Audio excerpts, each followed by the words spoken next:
सर्वमंगलमंगल्ये शिवे सर्वार्थसाधिके शरण्ये त्र्यंबके गौरी नारायणी नमोस्तुते। सृष्टिस्थितिविनाशानं शक्तिभूते सनातनी गुणाश्रये गुणमय नारायणी नमोस्तुते। जय बड़ माয়ের जय, जय महादेवी महामाয়ের जय। প্রত্যেকের জীবন সুন্দর ও আনন্দময় হোক, প্রত্যেকে সুখে খুশিতে শান্তিতে এবং দুধে ভাতে থাকুন, শ্রী শ্রী পদ্মাবতী মায়ের বড় মায়ের নিকট প্রার্থনা করি। সকালবেলায় ঘুম থেকে ওঠার পরে যেটা বলা হয় না, যে চোখ খুলবেন দুটো হাতকে সামনে রেখে, করাগ্রে বসত লক্ষ্মী, করমধ্যে সরস্বতী, করমূলে তো গোবিন্দ, প্রভাতে করদর্শনম বলে একটা আনন্দের হাসি দেবেন। কারণ ঈশ্বরকে মনে করবেন যে তিনি সামনে আছেন। কর্মফল ভোগ করতে হয়, হবেও, কিছু করার নেই, এর থেকে বেরোবার কোনো উপায় নেই। আপনার কর্মফলই আপনাকে বার করতে পারে। তাহলে আমাদের কি করতে হবে? প্রতিনিয়ত আমাদের কর্মের দিকে চিন্তা করতে হবে, আর যা বলার সেটা ঈশ্বরকেই বলতে হবে। যারা ঈশ্বরে বিশ্বাস করেন, আমার মনে হয় ঈশ্বর কথা শোনেন, ঠিক আছে, কিন্তু তাকে সেইভাবে বলতে হবে। সবসময় কান্না করলেও তিনি ভাববেন এর কান্না করাই স্বভাব, তখন শুনবেন না। তার সঙ্গে প্রার্থনাটা প্রার্থনার মতন করে করার চেষ্টা করুন, ঠিক আছে? দেখবেন ঠিক আপনি আপনার সমস্যা থেকে বেরোবেন। সমস্যা থাকবে, সেই সমস্যা কাটিয়ে ওঠার জন্যে আমাদেরকে ঈশ্বর দিন দেন। সকালবেলায় সূর্য ওঠে, আমাদের নতুন করে জীবনযাত্রা শুরু করার ব্যাপার হয়। তাই একমাত্র আমাদের যদি কেউ বন্ধু, কেউ অভিভাবক, যে যাই হয়ে থাকুক, একমাত্র ঈশ্বরই আমাদের অভিভাবক, ঈশ্বরই আমাদের বন্ধু, ঈশ্বরই আমাদের পিতা মাতা সর্বকিছু, ঠিক আছে? শুনতে খারাপ লাগুক, সত্যটা বলি। ঈশ্বরকে কেন ধরতে বলছি? সবাই বলেন, যারা আপনার এই প্রবচন পড়েন তারা বলেন, কারণ কি, এই জন্মে যিনি মা বাবা, তার প্রতি কর্তব্য আমাদের যেটা করতে হবে, এটা নিয়ে কোনো সন্দেহ নেই।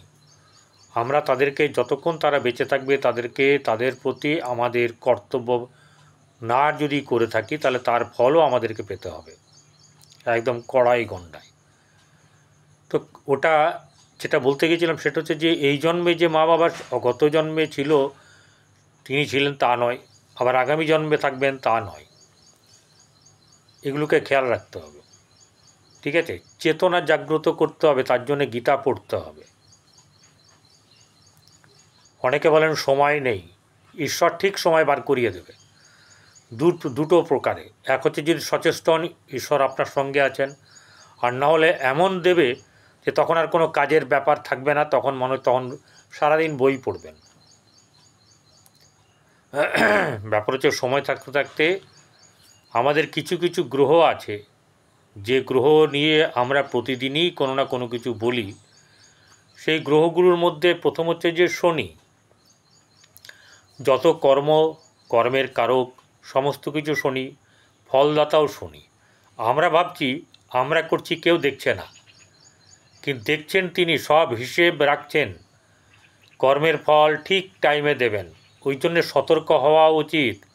এই জন্মে যদি কিছু খারাপ হয়ে থাকে, ফল আগামী জন্মে যেন না হয়, তার ক্রিয়াও করতে হয় এই জন্মে। সবসময় বদলা নেব, সবসময় মুখ ঝামটা মারব, সবসময় নিজের ক্রেডিট দেখাবো, সবসময় নিজে কাউকে ছোট করব, এসব যারা করবেন তাদের জন্য তোলা থাকবে। আর যারা ভালো করবেন, আপনার সকলের সঙ্গে সহানুভূতি, সকলের সঙ্গে সহযোগিতা, সহমর্মিতা, সকলে পরদুঃখে কাতরতা যারা হবেন, ঈশ্বর তাদেরকে ঠিক সেই জায়গাতেই জন্ম দেবে যেখানে তারা আগামী জীবনে ভালো থাকবে। এটাই তো ব্যাপার। আপনার যেমনি কর্ম থাকে, যে কর্মতে আপনি পারদর্শী, আপনাকে তো সেখানেই দেয়। অ্যালোপ্যাথিক চিকিৎসককে তো হোমিওপ্যাথিক ডিপার্টমেন্টে পাঠায় না। এই ব্যাপারগুলোকে খেয়াল রাখতে হবে। যে যেমনি কর্ম করবেন, যতটুকু করবেন, যা করবেন, তুচ্ছতাচ্ছিল্য করা, তার তুচ্ছতাচ্ছিল্য তাকে পেতেই হবে। যে ভালো করছে তার ভালোটা তাকে পেতে হবে, কারণ তাদেরকে ঈশ্বর তো আশীর্বাদ করবেন, সঙ্গে যারা থাকেন পরিবার, বন্ধুবান্ধব, আত্মীয় স্বজন, তারাও তার প্রতি সদয় হয় এবং ঈশ্বরকে প্রার্থনা করে ওর যেন ভালো হয়। তাহলে আপনি ঈশ্বরের আশীর্বাদ নেবেন, মানুষের আশীর্বাদ নেবেন না অভিশাপ নেবেন, সেটা আপনিই ঠিক করবেন। চলুন আমরা চলে যাই। আজকে যেটা হচ্ছে গিয়ে আমি যা বলি বিশুদ্ধ সিদ্ধান্ত মতে আপনাদের সামনে আমি তারিখ এবং আপনার তিথি থেকে যাবতীয় আমি বিশুদ্ধ সিদ্ধান্ত পঞ্জিকা মতেই বলে থাকি। অনেকের গৃহপঞ্জিকা নানা রকম থাকতে পারে, সেখানের সঙ্গে মিলতে পারে, নাও মিলতে পারে। আজ 15ই শ্রাবণ, 31শে জুলাই, বৃহস্পতিবার, তিথি হচ্ছে শুক্ল সপ্তমী তিথি। চন্দ্র কন্যা রাশিতে চিত্রা নক্ষত্রে অবস্থান করছে। দিবা 11টা 10 গতে চন্দ্র কন্যা হতে তুলা রাশিতে গমন করবে। রাহুকাল দুপুর 1:21:39 থেকে দুপুর 3টে পর্যন্ত এই রাহুকাল অবস্থান করবে। এই সময়ে খাওয়া দাওয়া যাবতীয় কাজ যেমন নিত্যদিন করেন তেমনি করবেন। স্পেশাল কিছু করতে যাবেন না যে খেয়ে দিয়ে 12টার সময় বেরিয়ে গেলাম, 12:30টায় বেরিয়ে গেলাম, এবারে শপিং করব, তাহলেই কিন্তু বিপদ। যাদের এইসব বাই আছে, ফুরসত পেলে বা ফুরসত তৈরি করে, কারণ এনারা কখনো ঈশ্বরের ধার ধারেন না, একটাই কথা, ঠিক আছে, যা মনে হলো ও যা হবে হবে। কিন্তু এই রাহুকাল কী করে, দীর্ঘ জিনিস যদি পরার থাকে, সেটা পোশাক পরিচ্ছদ হোক, কোনো গয়নাগাটি হোক, কোনো কিছু এই রাহুকালে কিনতে নেই। আস্তে আস্তে কী হয়, সমস্যা তৈরি হয়, পরে বুঝতে পারবেন না যে আমার কেন এরকম হচ্ছে, আমি তো সব ভালো কাজ করি, কারোর খারাপ করিনি, কিন্তু নিজের খারাপটা আপনারা করে থাকেন। নিত্যদিন যারা ডিউটি করেন, যাতায়াত করেন, তাদের ক্ষেত্রে কিন্তু কোনো রকম ব্যাপার নেই, ঠিক আছে। কিন্তু স্পেশাল কাউকে উপহার দেবেন বা উপহার নেওয়া ওই সময়ের মধ্যে কখনো নেবেন না। কারোর জন্য ওই সময়তে বার্থডেতে কেকও কিনবেন না, পরে কিনুন, 3টের পরে অনেক সময় আছে, 11টার আগে সময় আছে। তো এই সময়তে বলবেন ডেলিভারি আমরা অমুক সময় নেব, ঠিক আছে। ঠিক মতন করে চললে আপনার কষ্ট হবে না। এবারে যে আমরা চিত্রা নক্ষত্র বললাম, সেই চিত্রা নক্ষত্র হচ্ছে মঙ্গলের নক্ষত্র, নাম্বার হচ্ছে 14। এই চিত্রা নক্ষত্রের জাতক জাতিকাদের তাদের কেমন হবে, তাদের গুণাবলী কেমন, তাদের বৈশিষ্ট্য কেমন, চারিত্রিক বৈশিষ্ট্য, সেগুলো একটুখানি ঝালিয়ে নিই। যেমন ধরুন, জাতক অতিশয় বুদ্ধিমান ও শান্তিপ্রিয় হন। এখানে কি বলছে, চন্দ্র শনি দ্বারা পীড়িত হলে এবং রাশির 180 থেকে 185 ডিগ্রির মধ্যে থাকলে, চন্দ্রের ওপরে শনির দৃষ্টি থাকলে, শনি চন্দ্রের সহযোগে এই মানুষ ধূর্ত এবং মানে যেটাকে বলা হচ্ছে সকলের প্রতি নিষ্করুণ হন। স্বীয় নিজস্ব স্বার্থ আদায়ের জন্য তিনি যে কোনো স্তরে নামতে ইতস্তত বোধ করেন না। যদি না থাকে তাহলে কিন্তু এটা ঘটবে না। চিত্রা নক্ষত্রের জাতকের এক সহজাত হচ্ছে যে ঈশ্বর প্রদত্ত গুণও এদের মধ্যে থাকে। জাতকের ধারণা, অভিমত ও পরামর্শকে আপাতদৃষ্টিতে মামুলি মনে হলেও পরিণামে তার বিশেষ মূল্য উপলব্ধ হয়, তার মধ্যে এক সহজাত সজ্ঞা সৃষ্ট হয়। সুতরাং এই ধরনের জাতক জ্যোতিষীর পেশায় খুবই উপযুক্ত বিবেচিত হয়। আপনাদের মধ্যে কেউ আছে নাকি? কোনো কোনো ক্ষেত্রে দেখা যায় যে এই ধরনের জাতক এমন কিছু কিছু স্বপ্ন দেখেন যা পরবর্তী সময়ে বাস্তবে পরিণত হয়। এইসব জাতক ঈশ্বর শক্তির পরিচায়ক। জাতক অপরের মতামত গ্রাহ্য করেন না, শুনবেন কিন্তু গ্রাহ্য করবেন না। আবার অপরের নিকট স্বার্থপর রূপেও প্রতিবাদ হন না। তার একরকমই সত্ত্বেও সমাজের দারিদ্রতম অংশের প্রতি তার আচরণ আন্তরিকতাপূর্ণ হয় এবং তিনি কারোর প্রতি মানে যে কিপটেমি করেন তা নয়। যেখানে সাহায্যের দরকার সেখানে তিনি সাহায্যের হাত বাড়িয়ে দেন, সেখানে তার কোনো ধরনের বিন্দুমাত্র কৃপণতা থাকে না, ক্রোধ থাকে না, চাওয়ার থাকে না। সবচেয়ে বড় কথা, কর্ম করলে একটা মানুষের ব্যাপার থাকে কি, অনেকে চায় যে আমাকে এটা দেবে ওটা করবে, কিন্তু যে কর্ম হচ্ছে নিষ্কাম কর্ম করবে ঈশ্বর তাকে দেবে, ঠিক আছে, এবং সমাজের মানুষও তার প্রতি একটা শুভ দৃষ্টি, শুভ আনন্দ তার প্রতি রাখবে। যাই হোক, মেষ থেকে মিন কেমন যাবে দিন। মেষ রাশির জাতক জাতিকাদের প্রথমে একটা কথাই বলবো যে শারীরিক দিক, বিশেষ করে পেট সংক্রান্ত ব্যাপারে আপনাদের কিন্তু একটু সচেতন হওয়ার দরকার আছে। গ্যাস, অম্বল, ঠিক মতন করে আপনার পায়খানা বা পেট ক্লিয়ার না হওয়া, এইসব নানা রকম ব্যাপার কিন্তু এই বর্তমান সময়ে ঘটার ব্যাপার থাকবে, ঠিক আছে। এই একটা ব্যাপার। মানসিক চাপ আপনার থাকবে, কিন্তু ওই মানসিক চাপ এটা একটা স্বাভাবিক ব্যাপার। গ্রহচক্র যখন থাকে তখন এরকম একটা ব্যাপার কিন্তু থাকবে। তো এখন ঘটনা হচ্ছে যে আপনাকে খাওয়া দাওয়া ঠিক মতন করে করতে হবে, নাহলে কিন্তু একটা আপনার শরীরের উপর তার প্রভাব, মানে খারাপ প্রভাব পড়বে।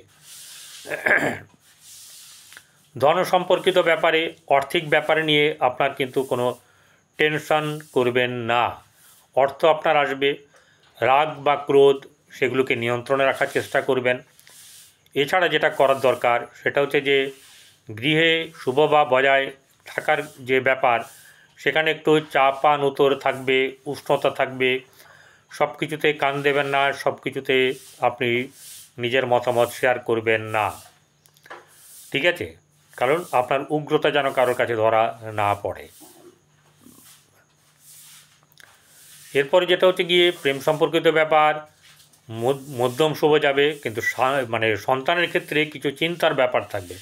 সন্তানের উন্নতি নিয়ে, সন্তানের যে আপনার শিক্ষা নিয়ে, এগুলো নিয়ে আপনার কিন্তু একটা চাপ থাকবে। খারাপ হবে না, কিন্তু তবুও চাপ কিন্তু থাকবে।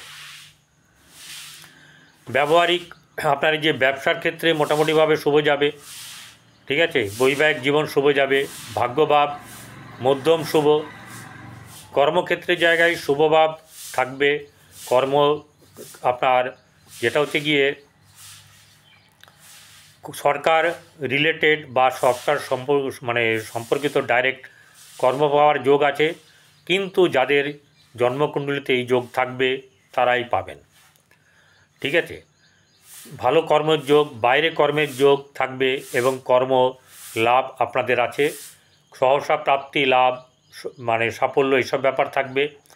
কিন্তু এমন একটা ব্যাপার থাকবে যে আপনাদের মধ্যে, সেটা হচ্ছে যে কোনো রকম ধরনের আশা, কারণ হচ্ছে রাহু বসে আছে একাদশে, তাই বিশেষ আশা সাফল্যের ব্যাপার থাকবে। সেটা কিন্তু মন থেকে চাইবেন না, কাজটা করুন, পেয়ে যেতে পারেন।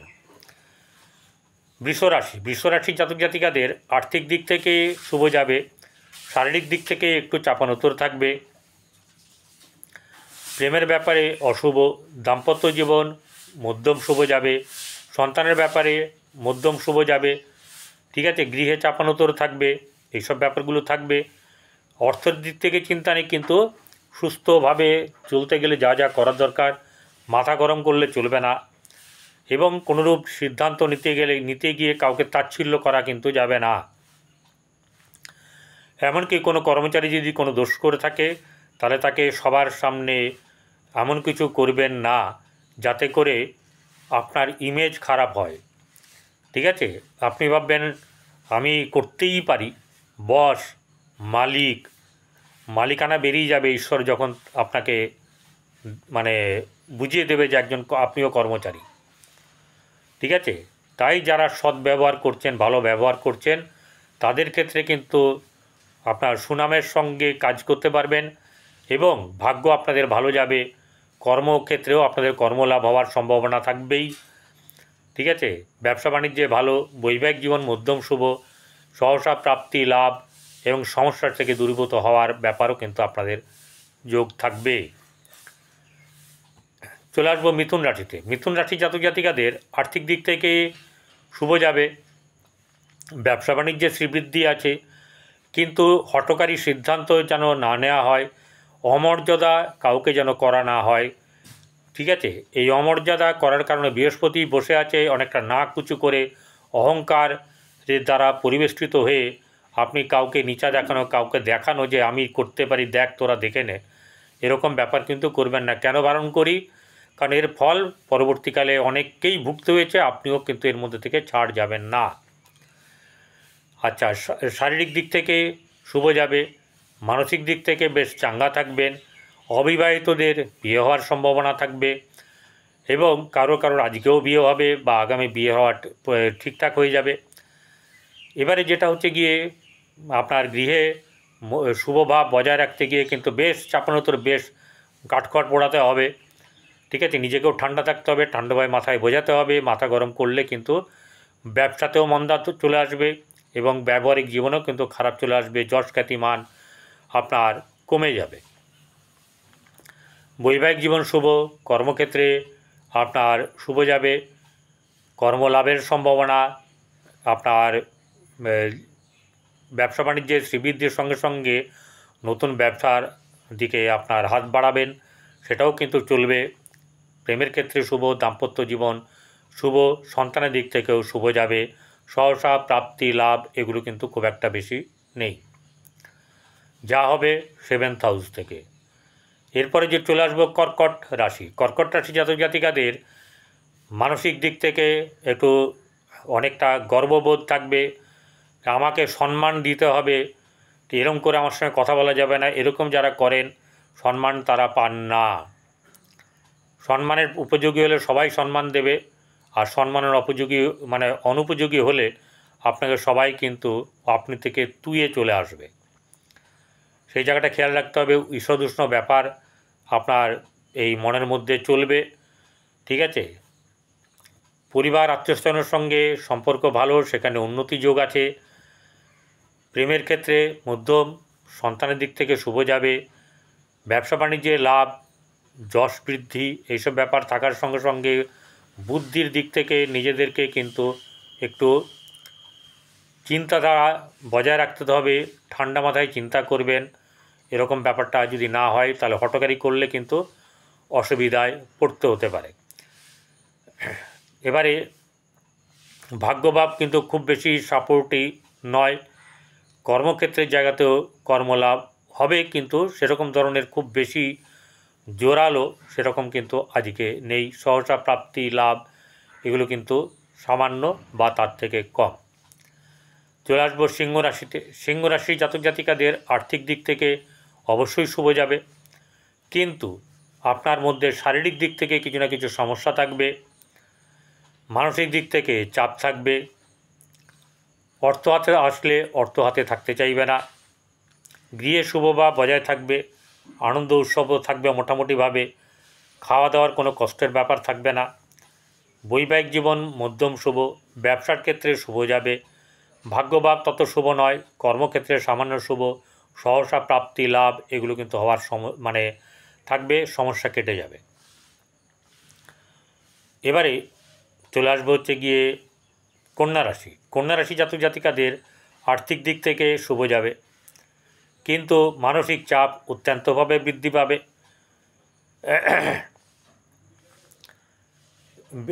অর্থ দিক থেকে সুবিধা যেমনি থাকবে, অর্থ খরচ হওয়ার ব্যাপার কিন্তু থাকবে। এছাড়া গৃহে শুভভাব মোটামুটি থাকবে, সন্তানের দিক থেকে শুভ যাবে, প্রেমের ক্ষেত্রে শুভ, দাম্পত্য জীবন কিন্তু মোটেও শুভ নয়, ব্যবসা বাণিজ্যের মধ্যম লাভ বা তার নিচে, ভাগ্যভাব মধ্যম শুভ, কর্মক্ষেত্রের জায়গায় অতীব শুভ, কর্মলাভের সম্ভাবনা যথেষ্ট আছে এবং সহসা প্রাপ্তি সম্মান এগুলো কিন্তু পাওয়ার ব্যাপার আছে। চলে আসবো তুলা রাশি। তুলা রাশি জাতক জাতিকাদের আর্থিক দিক থেকে শুভ যাবে, গৃহে শুভভাব বজায় থাকবে, চাপানোতরও থাকবে, আপনার শারীরিক দিক থেকে খুব একটা শুভ নয়, প্রেমের ক্ষেত্রে মধ্যম শুভ, সন্তানের দিক থেকে শুভ যাবে, শত্রু নাশ হওয়ার ব্যাপার থাকবে।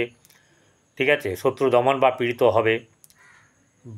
আপনার ব্যবসার ক্ষেত্রে কিন্তু চিন্তার ব্যাপার থাকবে, চিন্তা থাকলেও ব্যবসা কিন্তু ভালো হবে, খারাপ নয়, ব্যবসা থেকে অর্থ আমদানি হবে। ভাগ্যভাব অত্যন্ত শুভ থাকবে, ভাগ্য আপনাকে অনেক সাপোর্ট করবে, কর্মক্ষেত্রের জায়গায় কর্মলাভ হওয়ার সম্ভাবনা, আর যারা কর্ম করেন তাদের পদোন্নতি বা এরকম ধরনের কোনো কিছু হওয়ার সম্ভাবনা থাকবে।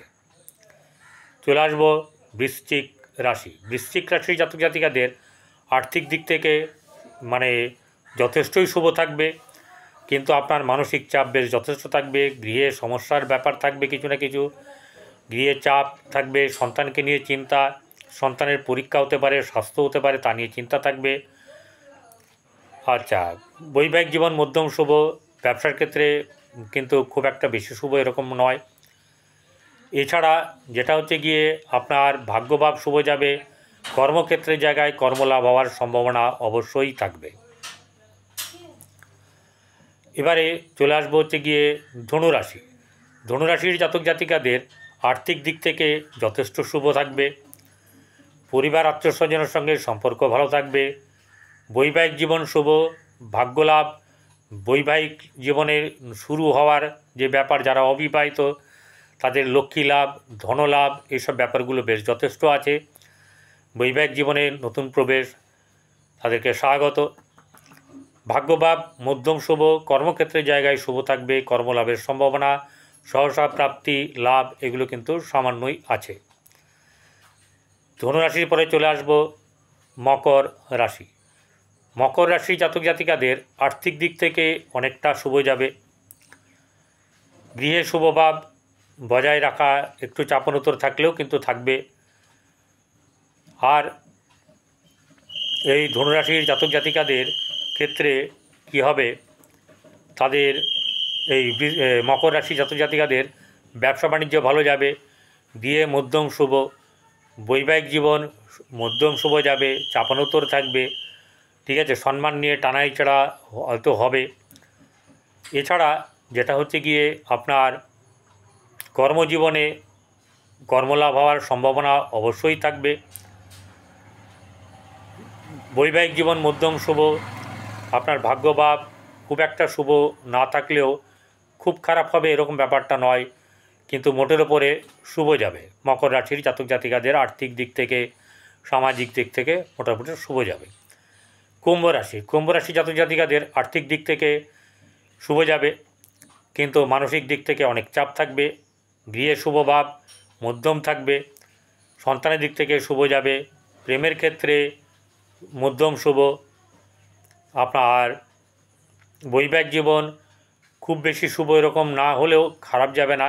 এবং আরও একটা ব্যাপার যেটা হচ্ছে গিয়ে চিন্তা করবেন, যেটা হচ্ছে গিয়ে ব্যবসা বাণিজ্যে কিন্তু শুভ যাবে, কর্মলাভ হওয়ার সম্ভাবনা অবশ্যই থাকবে।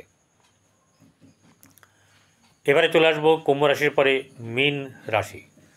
মীন রাশি জাতক জাতিকাদের আর্থিক দিক থেকে শুভ যাবে, গৃহে শুভভাব বজায় থাকবে, ঠিক আছে, কিন্তু মানসিক চাপ বৃদ্ধি পাবে, বৈবাহিক জীবন মধ্যম শুভ বা তার নিচে হবে, ভাগ্যভাব শুভ যাবে, সন্তানের দিক থেকে শুভ, প্রেমের ক্ষেত্রে শুভ, দাম্পত্য জীবন শুভ খুব একটা নেই, ঠিক আছে, কর্মের দিকে কর্মলাভ হওয়ার সম্ভাবনা এবং সহসা প্রাপ্তি লাভ এগুলো কিন্তু হওয়ার ব্যাপার থাকবে। যারা